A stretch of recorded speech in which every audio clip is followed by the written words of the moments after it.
Big Boss season 8 grand finale ఈ రోజే అయినప్పటికీ ఎవరు విన్నర్గా నిలిచారు, ఎవరు రన్నర్గా నిలిచారు, మిగిలిన కంటెస్టెంట్స్ ఎవరెవరు ఏ పొజిషన్లో ఎలిమినేట్ అయ్యారు అనేది ఈ వీడియోలో తెలుసుకుందాం. ఇప్పుడు హౌస్లో ప్రస్తుతానికి 5 కంటెస్టెంట్స్ ఉన్నారు. అందరూ అనుకున్నట్టే అవినాష్ 5th పొజిషన్లో ఎలిమినేట్ అయ్యి బయటికి వచ్చేశారు. ఇంకా 4th పొజిషన్లో అయితే ప్రేరణ ఎలిమినేట్ అయ్యి బయటికి వచ్చేసింది. ఇంకా చివరిగా మిగిలింది నబీల్, గౌతమ్, నిఖిల్. వీళ్ళ ముగ్గురే టాప్ 3 కంటెస్టెంట్లుగా కొనసాగుతున్నారు. బిగ్ బాస్ స్టార్ట్ అయిన తర్వాత అన్ని సీజన్లో కన్నా ఈ సీజన్ 8లోనే ప్రైజ్ మనీ కూడా ఎక్కువగా అనౌన్స్ చేశారు. అయితే ఈ టాప్ 3 కంటెస్టెంట్లకి సూట్ కేస్ ఆఫర్ కూడా ఉన్నట్టు సమాచారం ఉంది. ఈ సూట్ కేసులోని 30 లక్షలు ఉన్నట్టు, అది పుష్ప టీం చేతుల మీదుగా ఇస్తున్నట్లు సమాచారం ఉంది. అయితే ఆ 30 లక్షలు ఉన్న సూట్ కేసుని నబీల్ తీసుకొని బయటికి వచ్చేశారు.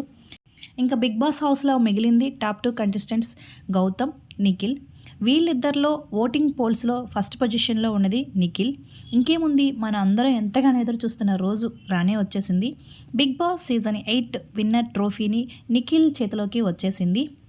బిగ్ బాస్ సీజన్ 8 విన్నర్ ట్రోఫీని నిఖిల్ గెలుచుకోవడం మీకు హ్యాపీనా కాదా అనేది కింద కామెంట్ సెక్షన్లో తప్పనిసరిగా కామెంట్ చేయండి.